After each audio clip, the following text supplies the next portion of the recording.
ETF index mutual funds నేర్చుకుని stock మార్కెట్లో రాణించాలనుకుంటున్నారా? వెంటనే ఈ నెంబర్కి కాల్ చేయండి.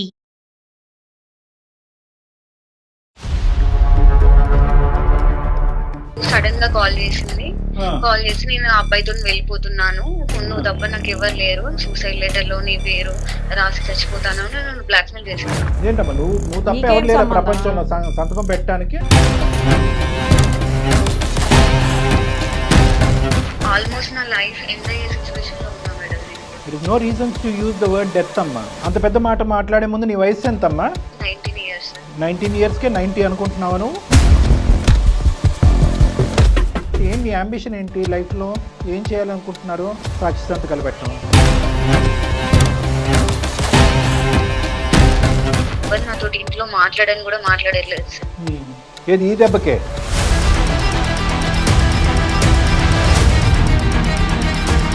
మీ అమ్మాయి ప్రియదర్శిని మాకు ఒక మెయిల్ చేసింది. మళ్ళీ ఏం ప్రాబ్లం క్రియేట్ చేసుకుంటాను? ప్రాబ్లం ఎక్కడి దాకా తీసుకొచ్చిందంటే ఊర్లో ప్రతి ఒక్కరు అమ్మాయి ఏదో లవ్ అయిపోయి ఉందంట అని తన గురించే బ్యాడ్ గా మాట్లాడే కాడికి తెచ్చుకుంటారు. ఈ రోజు లోకం 10 మంది ఏంటి, 100 మంది ఏంటి, 1000 మంది ఏంటంటే నిలబడితే కనుక మీరేంటారా మా అమ్మాయి గురించి మాట్లాడేది అని చెప్పగలిగేటటువంటి దమ్ము ధైర్యం మీకు లేదా? ఎప్పుడైనా మీ కల్లో అయినా కూడా మీ అమ్మాయికి 19-20 సంవత్సరాలకి పెళ్లి చేస్తారని మీరు ఎప్పుడన్నా అనుకున్నారా? అనుకోలేదు సార్, కానీ ఇలాంటి ప్రాబ్లం వస్తుందని కూడా అనుకోలేదు కదా సార్. ప్లీజ్ నాన్న, ఒక్కసారి నాకు ఛాన్స్ ఇచ్చి చూడండి నాన్న, ప్లీజ్. అమ్మ చదువుకోండి అమ్మా ఫస్ట్.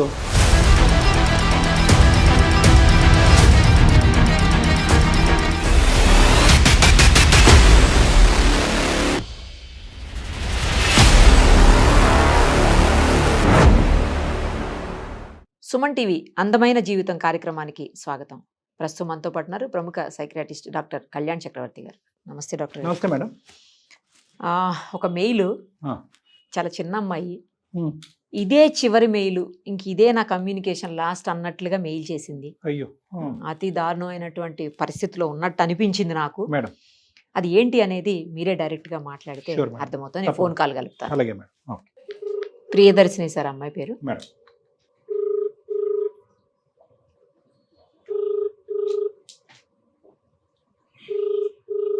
హలో. హలో, ప్రియదర్శిని అండి? అవునండి. నేను నిరుపమ, సుమన్ టీవీ అందమైన జీవితం కార్యక్రమం నుంచి కాల్ చేస్తున్నాను. మీరు మాకు మెయిల్ చేశారు కదా? అవును మేడం. అది మాట్లాడదామని చేశానమ్మా. మనతో పాటు డాక్టర్ గారు కూడా ఉన్నారు, కళ్యాణ్ చక్రవర్తి గారు. అసలు అంత కష్టమే వచ్చింది, మీరు ఇదే చివరి మెయిల్, ఇంకా నేను ఎవరితో కమ్యూనికేట్ చేయలేనేమో అన్నట్లుగా పెడితే బాధ అనిపించింది. ఏంటి అంత బాధ ఏంటి, అంత కష్టం ఏంటి, ఒక్కసారి చెప్తే డాక్టర్ గారు కూడా వింటారు. Thank you so much madam, first నా మెయిల్ కి రిప్లై ఇచ్చినందుకు. ఓకే. ఆల్మోస్ట్ నా లైఫ్ ఎండ్ అయ్యే సిచ్యువేషన్ లో ఉన్నా మేడం నేను ఇప్పుడు. అంత పెద్ద మాట మాట్లాడే ముందు నీ వయసు ఎంతమ్మా? 19 years. 19 yearsకే 90 అనుకుంటున్నావా నువ్వు? కెరీర్ బిల్డ్ చేసుకోవాలని చాలా హోప్స్ తో, చాలా ఎక్స్పెక్టేషన్స్ తో నా లైఫ్ ని టర్న్ చేసుకోవాలని ఇంటెన్షన్ తో నేను ఉండే sir. It is no reason to use the word death అమ్మా. ఓకే, అదొక్కటి గుర్తుపెట్టుకుని మీరు సంభాషించండి. ఎంతసేపు అయినా నేను వింటాను. దయచేసి ఒక నమ్మకంతో మా వరకు వచ్చిన తర్వాత జీవితానికి ఉండవలసినటువంటి విలువలు, వాల్యూస్ చాలా ఉంటుందమ్మా. మీరు 19 years అప్పుడు నువ్వు మాట్లాడే ఏజ్లో నువ్వు లేవు అమ్మా. సో నువ్వు దయచేసి అవన్నీ పక్కన పెట్టి ఏంటి నీ కష్టం అనేది డీటెయిల్గా చెప్పండి. ఓకే సార్, నా పేరు ప్రియదర్శిని. మా నాన్నగారు టీచర్, మా అమ్మ హౌస్ వైఫ్. నా 10th మొత్తం మా ఊర్లో కంప్లీట్ అయింది. ఇంటర్ హైదరాబాద్ లో జాయిన్ చేశారు, మంచి కార్పొరేట్ కాలేజ్ లో. ఓకే. ఆ ఇంటర్మీడియట్ లో అక్కడ బిందు అనే ఒక అమ్మాయి నాకు పరిచయం అయ్యి చాలా క్లోజ్ ఫ్రెండ్ గా, బెస్ట్ ఫ్రెండ్ గా చాలా చాలా బాగుండేది. మేము ఎక్కడికి వెళ్ళినా కూడా ఇద్దరం కలిసి వెళ్ళే వాళ్ళం. ఓకేనమ్మా. ఇంటర్మీడియట్ 2nd year లో ఆ అమ్మాయికి ఒక అబ్బాయి పరిచయం అయ్యి తను లవ్ చేస్తుంది. ఓకే, ఎవరు? నువ్వు కాదు, మీ ఫ్రెండ్? నా ఫ్రెండ్. ఇంటర్మీడియట్ కంప్లీట్ గా అయిపోయింది, ఇద్దరికి గుడ్ రిజల్ట్స్ వచ్చినాయి, మంచి డిగ్రీకి ఒక మంచి కాలేజ్ వెతికి ఇద్దరం జాయిన్ అయిపోయాం. ఇద్దరం బానే ఉంది. ఏమైందంటే సడన్ గా ఒక రోజు తన లవ్ మ్యాటర్ వాళ్ళ ఇంట్లో తెలిసింది. ఇంట్లో గొడవ అయ్యి తను కొన్ని రోజులు కాలేజ్ కూడా రాలేదు. తర్వాత వాళ్ళ ఇంట్లో వాళ్ళ పేరెంట్స్ ని కన్విన్స్ చేసి కాలేజ్ కి వచ్చింది. ఒక 1 month, 1.5 months బానే ఉన్నాం కాలేజ్ లో. ఇద్దరం కాలేజ్ కి వెళ్ళే వాళ్ళం. ఆ అబ్బాయి కూడా అప్పుడప్పుడు వచ్చేవాడు, రెస్టారెంట్ కానీ పార్క్ కానీ సినిమాస్ కి వచ్చేవాడు. ఓకే, మీ ముగ్గురు కలిసి ఫ్రెండ్లీగా ఉండేవారు. ఆ ముగ్గురం కలిసి ఫ్రెండ్లీగా ఉండేవాళ్ళం. వాళ్ళిద్దరు ప్రేమికులు, వాళ్ళిద్దరితో నీకంటూ ఎటువంటి ఇది లేదు. ఆ అమ్మాయి ఫ్రెండ్ అంతే. అంటే ఫ్రెండ్ అని తనకి తోడుగా వెళ్ళేదాన్ని. తను తీసుకెళ్లే వరకు నాకు తెలియదు అంటే ఆ అబ్బాయి వస్తున్నాడు అని. అంతా అవుతుంది. ఒక రోజు సడన్ గా కాల్ చేసింది. కాల్ చేసి నేను ఆ అబ్బాయితో వెళ్ళిపోతున్నాను, పెళ్లి చేసుకుంటాను, నువ్వు వచ్చి మాకు సాక్షి సంతకం పెట్టు, నువ్వు తప్ప నాకు ఎవరు లేరు అని చెప్పింది.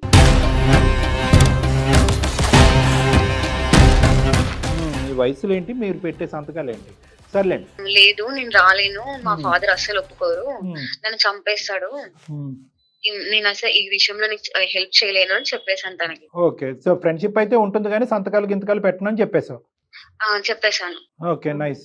తను ఆ టైంలో నాకు నువ్వు తప్ప ఎవ్వరు లేరు, నేను ఆ అబ్బాయిని పెళ్లి చేసుకుంటాను, ఆ అబ్బాయి లేకుండా ఉండలేను, చచ్చిపోతాను అని ఎమోషనల్ గా నన్ను బ్లాక్మెయిల్ చేసింది. సూసైడ్ చేసుకుంటాను, సూసైడ్ లెటర్ లో నీ పేరు రాసి చచ్చిపోతాను అని నన్ను బ్లాక్మెయిల్ చేసింది. ఏంటమ్మా నువ్వు తప్ప ఎవరు లేరు ప్రపంచంలో సంతకం పెట్టడానికి, అయినా కానీ నువ్వు సంతకం పెట్టకపోతే ఆమె చచ్చిపోవటం ఏంటి? నాకేం చేయాలో అర్థం కాలేదు ఆ సిచ్యువేషన్ లో. సర్లే తన ఏజ్ కూడా 18+ కదా అని నేను సైన్ చేయడానికి ఒప్పుకున్నాను. నువ్వు సంతకం పెట్టావమ్మా? పెట్టాను సార్. ఓకే. తన మ్యారేజ్ కి నేను ఆ అబ్బాయి తరపున ఒక 2 ఫ్రెండ్స్ వచ్చారు. ఆ మ్యారేజ్ కంప్లీట్ అయింది, వాళ్ళు నన్ను హాస్టల్ దగ్గర దింపేసినారు సార్. మరి ఇష్యూ ఏంటమ్మా? నెక్స్ట్ డే వాళ్ళ పేరెంట్స్ వచ్చేసి ఈ మ్యాటర్ తెలిసి హాస్టల్ కి వచ్చినారు. మొత్తం గొడవ చేసినారు, ఇంత జరుగుతుంటే నాకేం చెప్పరా అని అడుగుతున్నారు. ఈ మ్యాటర్ అంతా కాలేజ్ దాకా వెళ్ళిపోయింది. కాలేజ్ దగ్గర మా నాన్నగారి నెంబర్ తీసుకున్నారు, డైరెక్ట్ మా ఇంటికి వెళ్ళి గొడవ చేసినారు మా ఊర్లోకి వెళ్ళి.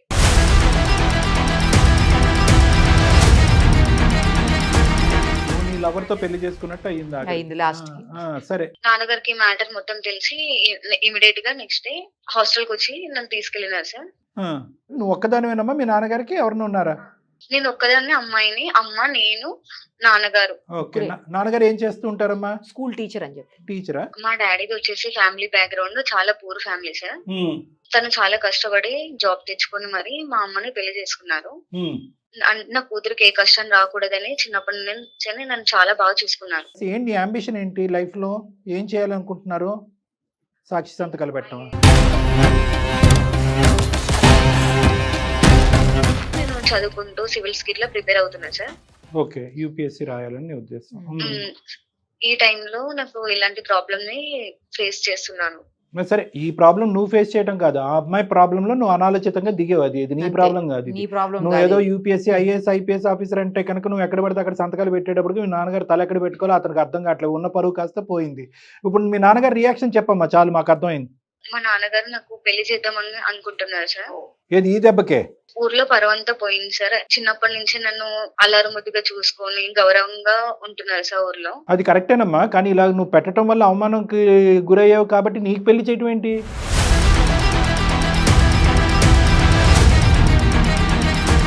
అంటే ఊర్లో ఏమైందంటే సార్, ఇప్పుడు ఆ అమ్మాయి పెళ్లి చేసుకుందని అమ్మాయి కూడా ఎవరో ఒకరు ఉంటారు సిటీకి వెళ్ళింది అని ఒక మైండ్ సెట్ లో ఉన్నారు సార్. సో ఆ అమ్మాయి అలా ఆలోచించింది, ఆ అమ్మాయి స్టెప్ వేసింది కాబట్టి గురుగారు మీ అమ్మాయిని జాగ్రత్త అనేటప్పటికి మీ నాన్నగారు భయపడి చదువు అంతా ఆపేసి పెళ్లి చేయాలనుకుంటున్నారు. అవును సార్. ఎవరు నాతో ఇంట్లో మాట్లాడని కూడా మాట్లాడట్లేదు సార్. నాకు పెళ్లి వద్దు ఎంత చెప్పినా కూడా వినట్లేదు సార్. పెళ్లి ఇష్టం లేదు, బాగా చదువుకోవాలి. 19 years చదువుకోవాలని అనుకుంటున్నావు, జస్ట్ ఒక తప్పు. అవును సార్. తప్పు అని కూడా మనం అనలేండి. నీ ఫ్రెండ్ ని కాపాడుకోవాలి, అమ్మాయి సూసైడ్ చేసుకుంటుంది కాబట్టి ఆ ఫ్రెండ్షిప్ ని ఆ ప్రేమను కాపాడుకోవడం గురించి మీరు వెనక ముందు ఆలోచించకుండా నాన్నగారు ఎలా రియాక్ట్ అవుతారని చూడకుండా, ఎందుకంటే నువ్వు సంతకం పెట్టావంటే వాళ్ళు రిజిస్టర్ ఆఫీస్కి వెళ్ళి ఎవరెవరు సంతకాలు పెట్టారని అంటారు. వాళ్ళిద్దరు పెళ్లి అయిపోయింది, వీళ్ళు చేయడానికి ఏమీ లేదు. ఆ తల్లిదండ్రులు వాళ్ళు వచ్చి నీ మీద దుంకారు. ఇప్పుడు ఏంటంటే వాళ్ళ కసి కోపం అంతా కూడా అక్కడ తీర్చుకోలేక నీ మీద తీర్చుకుంటున్నారు. ఇప్పుడు అది కాస్త మీ నాన్నగారి వరకు చేరి పెళ్లి వరకు వచ్చింది. అమ్మ ఉద్దేశం కూడా అదేనా? అవును సార్.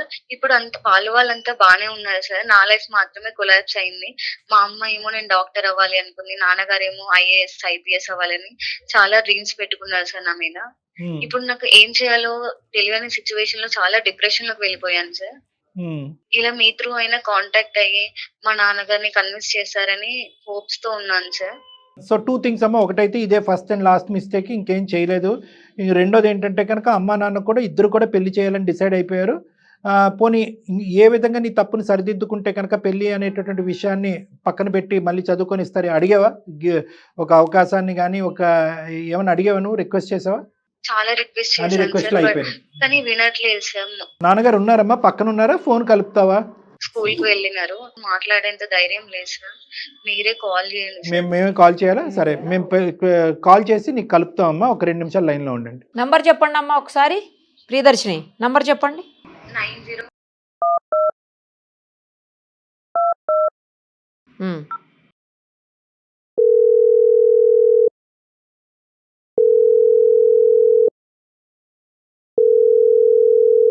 హలో, హలో, రఘు గారేనా అండి? ఎవరు? నేను నిరుపమ అండి, సుమన్ టీవీ అందమైన జీవితం కార్యక్రమం నుంచి మాట్లాడుతున్నాను. నాతో పాటు డాక్టర్ కళ్యాణ్ చక్రవర్తి గారు కూడా ఉన్నారు.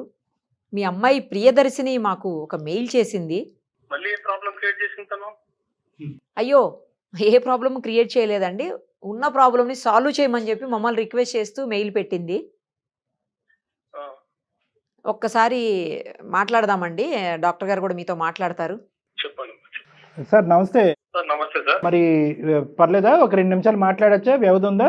పర్లేదు సార్, ఇది లంచ్ టైమే, కానీ చెప్పండి సార్. అబ్బా, సంతోషం అండి మీరు ఆ విధంగా అంగీకరించినందుకు. ఏం లేదండి, పాప మెయిల్ పెట్టింది. అమ్మాయి చెప్పండి సార్. ఒక అల్లరి ముద్దుగా పెంచుకున్నటువంటి ఒకే ఒక అమ్మాయి, చాలా చాలా ఇదిగా పెంచుకున్నారు. అదే విధంగా ఏంటంటే ఆ అమ్మాయి తన మెయిల్లో కూడా చాలా డీటెయిల్డ్గా చెప్పింది. చాలా ఆశయాలు పెట్టుకున్నారు, చాలా కోరికలు కన్నారు, చాలా కళ్ళకన్నారు. ఆ అమ్మాయి ఒక ఐఏఎస్ ఆఫీసర్ లాగా, ఒక డాక్టర్ లాగా చూడాలని తల్లిదండ్రులు మీరు అనుకున్నారు. కానీ ఒక దురదృష్టకరమైన పరిస్థితి, ఒక సంఘటన వల్ల ఏంటంటే అనాలోచితంగా ఆ అమ్మాయి చేసిన తప్పు వల్ల ఈరోజు మీరు ఎంతో పరుగులుగా ఉండవలసినటువంటి మీరు తలెత్తుకోలేనటువంటి పరిస్థితి ఏర్పడింది. దాంతో ఒక భయంకరమైన నిర్ణయం తీసుకున్నారని ఆ అమ్మాయి చాలా బాధపడింది మా దగ్గర. ఏంటా నిర్ణయం, ఎందుకు అలా తీసుకోవాల్సి వచ్చింది? ఈరోజు మళ్ళీ మీ అమ్మాయి ఏదో తప్పు చేసింది కాబట్టి మేము మిమ్మల్ని ఫోన్ చేసి మాట్లాడట్లేదు. మేము జరిగినటువంటి ఆ తప్పుని ఎలా సరిదిద్దుకోవచ్చు, అమ్మాయి ఏ విధంగా మళ్ళీ ఆ అమ్మాయి చదువును కంటిన్యూ చేయొచ్చు అనే ఆలోచనతో మీకు చేశాం. సార్, తను బాగా చదువుకోవాలని, ఒకటే ఒక కూతురు అని చెప్పేసి నేను ఒక టీచర్ సార్. నా స్టూడెంట్స్ కూడా మంచిగా చదువుకోవాలి, వాళ్ళకి మంచి భవిష్యత్తు ఇవ్వాలి, వాళ్ళ మంచి పొజిషన్ లోకి వెళ్ళాలని తాపత్రయపడే ఒక మామూలు టీచర్ సార్. నేను ఒక టీచర్, ఒక ఫాదర్. అలాంటిది నా కూతురు కూడా నేను చిన్నప్పటి నుంచి అలాగే చూస్తున్నాను సార్. తను స్కూల్లో ఫస్ట్, తను మంచి కార్పొరేట్ కాలేజ్ లో జాయిన్ చేశాను సార్, మంచిగా చదివించాలని. కానీ అక్కడికి వెళ్ళిన తర్వాత తన ఫ్రెండ్స్ ఎవరో అమ్మాయి తోటి ఫ్రెండ్షిప్ చేయడము, ఆ అమ్మాయి ఇంకొక అతన్ని లవ్ చేసిందని చెప్పడము, వాళ్ళిద్దరు రిజిస్టర్ మ్యారేజ్ చేసుకున్నారంట. వాళ్ళ సాక్షాంతకం తనే చేసిందంట రిజిస్టర్ ఆఫీస్ లో. వాళ్ళ పేరెంట్స్ వచ్చేసి పోలీస్ కంప్లైంట్ అని ఇంటి దగ్గరికి వచ్చేసి చాలా గొడవలు చేశారు సార్. ఊర్లో పరువంతా పోయింది సార్. ఆఖరికి ఏమన్నారంటే మత్తర్ గారి కూతురు ఏదో లవ్ మ్యాటర్ చేసిందంట అని తన గురించే బ్యాడ్ గా మాట్లాడుతుంటే అవి వినలేకపోతున్నారు. అందుకే తను కాలేజ్ మానిపించేసి ఇంటికి తీసుకొచ్చాను. నాకు తెలిసిన దగ్గర సంబంధం చూసి పెళ్లి చేయాలని ఫిక్స్ అయ్యాం సార్. ఆఖరికి ఊర్లో జనాలు కానీ స్కూల్లో స్టాఫ్ కూడా సార్, ఆఖరికి స్కూల్లో పిల్లలకే సరిగ్గా పాఠాలు చెప్పి ఇంత ఇచ్చేస్తున్నాడు, ఇంట్లో అమ్మాయిని చక్కగా చూసుకోలేదని కామెంట్ చేస్తున్నారు సార్. బ్యాక్ సైడ్ చాలా బాధగా ఉంటుంది సార్ అవెల్లా కామెంట్స్ విన్నప్పుడు. కరెక్టే, మేము ఏమి అనలేము, ఆ విషయం గురించి ఏమనలేము. అలా కాదు సార్, ఒక మాట నేను మాట్లాడచ్చా? చెప్పండి సార్. అమ్మాయి ముందు నుయ్యి వెనకతలు గొయ్యి అనే పొజిషన్లో తను ఉంది. అది తప్పుగా అనుకుంటే తప్పే, ఘోరం, తప్పు చేయకూడనటువంటి నేరం అనుకుంటే నేరమే. ఎందుకంటే ప్రాణ స్నేహితురాలు, ఇద్దరు కలిసిమెలిసి పెరిగారు, ఒకే కంచం ఒకే మంచం అన్నట్టుగా చాలా చక్కగా ఉండేటటువంటి వాళ్ళిద్దరిని ఆ అమ్మాయి మీద ఎంత అయితే కనుక మీకు ఒక ఫీలింగ్ ఉందో అదే విధంగా మీ కూతురు మీద కూడా అంతే పాజిటివిటీ ఉంది అనేది ఆ అమ్మాయి మాటలో మాకు వినిపించింది. కానీ అదే అమ్మాయి వచ్చి ఈరోజు నువ్వెంతో నాకు ప్రేమించినటువంటి అబ్బాయి అంతే, ఆ అబ్బాయి ప్రేమ లేకుండా నేను బ్రతకలేని చచ్చిపోతాను అనేటటువంటి ఒక థ్రెట్ ఇచ్చేటప్పటికి ఈ అమ్మాయి ఏం వెంటనే ఒప్పుకోలేదండి. అది కూడా మీరు దయచేసి పెద్ద మనుషులుగా అర్థం చేసుకోవాలి. చాలా ఒత్తిడికి లోనైంది. చాలా ఒత్తిడికి లోనవటం వల్ల ఫైనల్గా ఇంక దిక్కుతోచినటువంటి పరిస్థితిలో స్నేహితురాలు యొక్క ప్రాణాలు కాపాడాలని చెప్పి పెట్టినటువంటి సంతకమే. కానీ ఇదే ఆనవాయితీ ఇదే పద్ధతిగా లాస్ట్ 5-6 ఇయర్స్ బట్టి దగ్గరుండి రిజిస్టర్ మ్యారేజ్లు ఏమి మీ అమ్మాయి చేయట్లేదు. ఆ విషయం కూడా మీరు ఒకసారి ఆలోచించాలి సార్. తను ఫస్ట్ రోజే ఇలాంటి సిచ్యువేషన్ ఉంది అని చెప్పింటే దాన్ని ఏదో రకంగా సాల్వ్ చేయాలి. పాయింట్ అదే డిక్లేర్ చేయలేదు అమ్మాయి, చెప్పలేకపోయింది, భయపడింది. నాకు చెప్పింటే సార్ నేను ఏదో ఒకటి కన్విన్స్ చేస్తా, ఏదో ఒకటి మార్చో, లేకపోతే ఆ కాలేజ్ మార్చో, లేకపోతే తనకు ఏదైనా సర్ది చెప్పో, వేరే కాలేజీలో జాయిన్ చేయడం, అలాంటి ఫ్రెండ్స్ కు దూరంగా ఉండమని చెప్పడం, ఏదో ఒకటి చేసేవాడిని సార్. కాకపోతే ప్రాబ్లం ఎక్కడి దాకా తీసుకొచ్చిందంటే ఊర్లో ప్రతి ఒక్కరు అమ్మాయి ఏదో లవ్ అఫేర్ ఉందంట అని తన గురించే బ్యాడ్ గా మాట్లాడే కాడికి తెచ్చుకుంది సార్ తను. ఈ రోజు మీ అమ్మాయి ఈ పని చేసినా ఈ లోకం అలాగే మాట్లాడుకుంటది, ఈ పని చేయకపోయినా చేయకపోయినా కూడా కూడా ఎవరి ఏదో ఇష్టం ఒక వాళ్ళది. డౌట్లు పడతానే వయసులో ఉన్నటువంటి ఆడపిల్ల చాలా పద్ధతిగా చదువుకుంటుంది. ఈ ఈర్ష్యతో కూడినటువంటి కళ్ళు గురించి కూడా మీరు ఆలోచించండి. మీ ఊరికి నేను రాలేదు సార్, మీ ఊర్లో మీ పరిస్థితి ఏంటి, ఆ అమ్మాయి పరిస్థితి అనేది నాకు ఏ విధంగా అనుకుంటున్నారు లేదు, ఆ లోకం గురించి వాళ్ళ గురించి నాకు అనవసరం. మీ అమ్మాయిని అల్లరి ముద్దుగా పెంచారు. ఈ ఒక్క అంశం తప్ప ఇంకొక ఏదన్నా ఒక తప్పు ఇష్యూలో మీ చూపించడానికి అమ్మాయిని ఏమన్నా వేలెత్తి చూపెట్టేటటువంటి పరిస్థితి ఇప్పటికొచ్చి వచ్చిందా? మీ అమ్మాయిని బంగారంలా పెంచుకున్నారు, మీ అమ్మాయి గురించి 100 కళ్ళకు అన్నారు. ఈ అమ్మాయి ఎన్నో ర్యాంకులు సంపాదించింది, ఎన్నో స్కూల్ ఫస్టులు సాధించినటువంటి ఈ ఆడపిల్లని ఈరోజు లోకం 10 మంది ఏంటి, 100 మంది ఏంటి, 1000 మంది ఏంటంటే నిలబడితే కనుక మీరేంటారా మా అమ్మాయి గురించి మాట్లాడేది అని చెప్పగలిగేటటువంటి దమ్ము ధైర్యం మీకు లేదా? సార్ ఉంది సార్, కాకపోతే ప్రాబ్లం వచ్చినప్పుడు ముందు ఇంట్లో తల్లిదండ్రులకు చెప్పాలి సార్. నిర్భయంగా భయపడకుండా ఒక ఆడపిల్ల డాడీ ఇలా జరుగుతుంది. చాలా క్రమశిక్షణతో పెంచినట్టున్నారు మీ అమ్మాయిని. ఒక్క తప్పును కూడా వినటానికి కానీ ఆలోచించడానికి కానీ మీరు మెంటల్గా రెడీగా Accept లేనట్టు చేయడానికి అనిపిస్తుంది. ఇంత మాట్లాడుతున్నాను, మీ అమ్మాయి కూడా లైన్లోనే ఉంది. అది చెప్పడం మర్చిపోయాను. ఎందుకంటే ఆ అమ్మాయి ఈ విధంగా ఫోన్ కలిపితే కనుక మీరు అంగీకరించరానో, లేదంటే ఆ అమ్మాయి డైరెక్ట్గా మీకు ఫోన్ కలపాలంటే భయంతోనో ఆ విధంగా మేము చేయలేదు. సో మీ అమ్మాయి కూడా లైన్లో ఉంది. ఒకసారి అమ్మ నువ్వు మీ నాన్నగారితో ఏమైనా చెప్పాలి అనుకుంటే మా సమక్షంలో 2 మాటలు చెప్పి ఏమని కోరుకుంటున్నావు అడుగు. నాన్న నన్ను క్షమించండి నాన్న, ఇంకోసారి నేను ఇట్లాంటి తప్పు ఎప్పుడు చేయను. మీరు చిన్నప్పటి నుంచి నన్ను చూస్తూనే ఉన్నారు కదా, మీకు తెలియకుండా ఏ పని చేసేదాన్ని కాదు కదా నాన్న. ఎక్కడికి వెళ్ళినా కూడా మీకు చెప్పి వెళ్తాను కదా. ఇప్పుడు ఎప్పటికి వెళ్ళినా చెప్పే వెళ్తావు. ఏ ప్రాబ్లం తీసుకురావని నీ మీద నమ్మకంతోనే కదా హైదరాబాద్ కార్పొరేట్ జాయిన్ చేసింది. ఆ ప్రాబ్లం వచ్చినప్పుడు నాకు ముందే ఎందుకు చెప్పలేదు? ఇంత తీసుకొచ్చావు, ఇన్ని గొడవలు చేశావు, ఊర్లో పరువంతా పోయింది. రేపు పొద్దున నిన్ను నమ్మి నేను ఇంకో స్టెప్ ముందరికి వచ్చిన తర్వాత నువ్వు నీ వల్ల ఇంకో ప్రాబ్లం వస్తే ఏం చేయాలి? నాన్న తను చచ్చిపోతా అని నన్ను బ్లాక్ మెయిల్ చేసింది నాన్న, అందుకే నేను సంతకం పెట్టాల్సి వచ్చింది. అవునమ్మా, రేపు పొద్దున ఇంకొకటి వచ్చేసి ఇంకో బ్లాక్ మెయిల్ చేస్తానమ్మా. అప్పుడు కూడా పరిస్థితి నేనే కాబట్టి మా చెప్పడం దాచేసి అలాగే చేస్తే రేపు మా పరిస్థితి ఏంటమ్మా? తెలియకుండా నేను ఏం చేయను నాన్న. చూడమ్మా, ఇప్పటి వరకు జరిగింది చాలు. నేను నమ్మాను, నీకు చాలా వరకు ఫ్రీడమ్ ఇచ్చాను. నువ్వు ఆ ఫ్రీడమ్ ని మిస్యూజ్ చేసుకున్నావు. ఇక దయచేసి ఆ ఆర్గ్యుమెంట్స్ వదిలేసాయి. అబ్బాయి చూశాను, మంచి సంబంధము, పెళ్లి చేసుకుని తర్వాత దయచేసి ఒక తండ్రిలాగా ఆలోచించండి. మేము మీకు మీ అమ్మాయి గురించి చెప్పవలసినటువంటి అవసరం లేదు. మీరు ఎంత అల్లారముద్దుగా పెంచుకున్నారు, ఆ అమ్మాయి ఎటువంటి కళ్ళగన్నది, మీరెటువంటి మీకు భార్యాభర్తలు మీరు ఎటువంటి కళ్ళగన్నారు అనేటటువంటిది ప్రత్యేకంగా నేను చెప్పవలసినటువంటి వాడిని కాదు, నేను బయట వాడిని. జరిగినటువంటి సంఘటన బట్టో లేదంటే మాట్లాడుకునేటటువంటి 4 మనుషులు బట్టో అనవసరంగా ఆ అమ్మాయి యొక్క భవిష్యత్తుని కత్తిరించద్దు. దీనికి ఏంటంటే జీవితాంతం రిగ్రెట్ ఉంటుంది. ఓకే, ఈ సంఘటన వల్ల మీరు ఎంత బాధపడుతున్నారనేది నేను అర్థం చేసుకోగలను, కానీ మీరు ఇప్పుడు తీసుకోబోయేటటువంటి నిర్ణయం వల్ల ఆ అమ్మాయి జీవితాంతం బాధపడుతుంది. ఇప్పుడు పెళ్లి చేసుకునే వయసు కూడా కాదు నా లెక్క ప్రకారం. నెంబర్ 1. నెంబర్ 2 ఏంటంటే ఆ అమ్మాయి ఆకాశానికి నిచ్చెన వేసినటువంటి కోరికలు. అమ్మాయికి యూపీఎస్సీ రావాలి, ఐఏఎస్ ఐపీఎస్ రావాలి, మీ ప్రాంతానికే కలెక్టర్గా రావాలి అని ఏవేవో రకరకాల కోరికలు ఉన్నాయి. జరుగుతాయా లేదా అనేది భగవంతుడికి తెలుసు.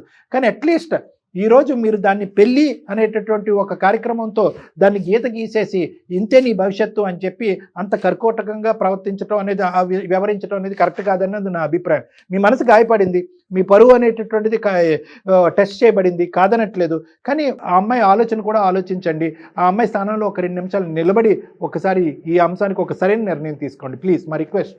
ఇప్పటికే తను చేసిన ఈ పని వల్ల ఊర్లో బంధువులు కావచ్చు, చుట్టుపక్కల కావచ్చు, ఎంప్లాయీస్ కూడా కావచ్చు, చాలా రకాలు మాట్లాడినారు సార్. ఇప్పుడు ఫర్దర్ గా ఇంకొక ఇష్యూ ఏదైనా జరిగినప్పుడు తనకు పెళ్లి కూడా కాదు సార్. నేను 10 years లో రిటైర్మెంట్ అనుకున్నాను. తర్వాత పెళ్లి చేసేస్తే తన లైఫ్ తనకు అయిపోతుంది సార్. పెళ్లి చేయడం గురించి ఇంత చదివించారా, లేదంటే ఎప్పుడైనా మీ కల్లో అయినా కూడా మీ అమ్మాయికి 19-20 సంవత్సరాలకి పెళ్లి చేస్తారని మీరు ఎప్పుడన్నా అనుకున్నారా? అనుకోలేదు సార్, కానీ ఇలాంటి ప్రాబ్లం వస్తుందని కూడా అనుకోలేదు కదా సార్. సార్ ఇది ప్రాబ్లం కింద మాట్లాడుకుంటే చాలా పెద్ద ప్రాబ్లం అయిపోతుంది. ఇది వాళ్ళు ఈ అమ్మాయి చేసిన తప్పే. ఒకటి చెప్ప పెట్టకుండా ఇదంతా దాచిపెట్టడం. ఆ అమ్మాయి తప్పు చేస్తున్నప్పుడు అరే ఈ అమ్మాయి తప్పు చేస్తుందని చెప్పి వాళ్ళ తండ్రి కన్నా చెప్పాలి, లేదంటే మీకన్నా చెప్పాలి. ఎవరికైనా చెప్పినా కూడా ఆ అమ్మాయిని సముదాయించేవారు ఇంకో విధంగా. ఈ అమ్మాయి ఏంటంటే స్నేహానికి, ఆ అమ్మాయి ప్రాణాలకి విపరీతమైన ఇంపార్టెన్స్ ఇచ్చింది. ఈ అమ్మాయి ఏదన్నా నిర్ణయం తీసుకుంటే ఈ అమ్మాయి అక్కడ ఆ అమ్మాయికి తల్లిదండ్రుల కింద మారిపోయింది. ఈ అమ్మాయి అంత దూరం ఆలోచించేసింది. ఈ అమ్మాయి ఇప్పుడు సంతకం పెట్టకపోయినా వద్దు అని చెప్పి సముదాయించినా కూడా ఆ అమ్మాయి వెళ్ళి ఏదో నుయ్యో గొయ్యో చూసుకుంటుందని భయపడింది.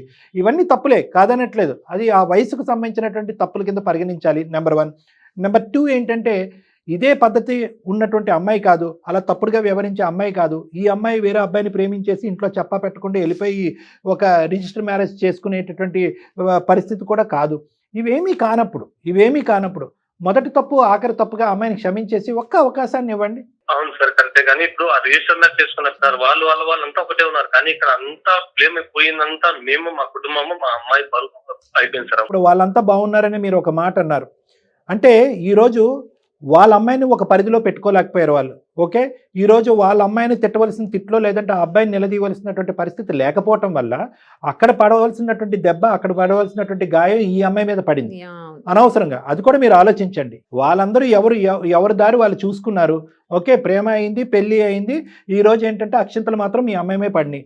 సో ఇటువంటి పరిస్థితుల్లో ఒక తండ్రిగా ఆ అమ్మాయి విన్నట్టుంది. మొత్తం సమాజం, ఊరు అంతా కూడా ఒక విధంగా మాట్లాడి, అదిగో ఆ అమ్మాయి క్యారెక్టర్ ఇలా ఉంది అని మాట్లాడి, అదిగో రఘు నువ్వు చదువు ఆపించేసి మీ అమ్మాయిని ఇంట్లో పెట్టుకో, ఆ అమ్మాయికి కూడా ఒక స్టోరీ నడుస్తుంది అనే విధంగా మాట్లాడితే ఈరోజు చేదోడు వాదోడుగా మీ అమ్మాయికి విన్నట్టు మీరు నిలబడారు.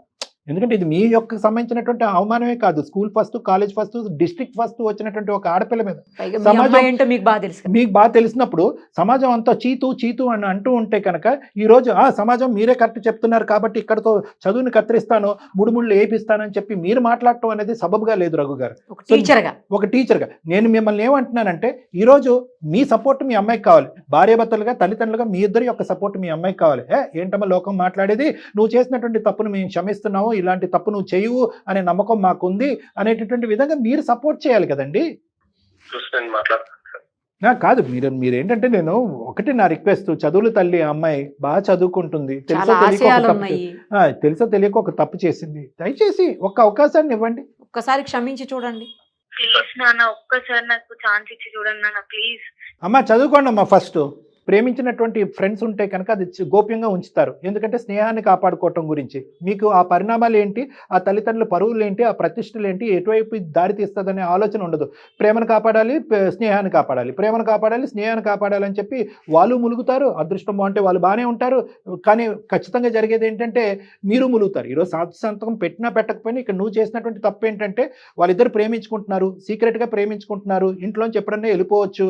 ఈ పరిస్థితులన్నీ తెలుసు కూడా ఆ తల్లిదండ్రులకు కానీ ఈ తల్లిదండ్రులకు కానీ చెప్పకపోవడం అనేది నువ్వు చేసిన తప్పు. అర్థమైందమ్మా? సో ఇప్పుడు కూడా నాన్నగారు క్షమించి ముందుకు వస్తున్నారు. ఖచ్చితంగా నీ చదువు కంటిన్యూ చేస్తారు. పెళ్లి అనేటటువంటి అంశం లేకుండా నాన్నగారు చూసుకుంటారు. జాగ్రత్త చదువుకుని హ్యాపీగా ఉండటానికి ప్రయత్నం చేయండి అమ్మా. ఏదేమన్నా కూడా ఒకసారి మీరు రండి, ఎందుకంటే మీరు మనస్తాపం తీసుకుని ఒకసారి పాపం తీసుకుని రండి, సార్ దగ్గరికి రండి, ఒకసారి మాట్లాడదాం. రైట్? ఓకే సార్, ఓకేనా? Thank you very much sir, మా నాన్నగారిని కన్విన్స్ చేస్తున్నందుకు. ఓకేనా? రైట్ అమ్మా, టేక్ కేర్. ఒక అమ్మాయి ఆశయం సార్, ఒక అమ్మాయి జీవితం, భవిష్యత్తు అన్ని రోజు కాపాడినటువంటి పరిస్థితి మీరు. Thank you, really thank you sir, thank you so much.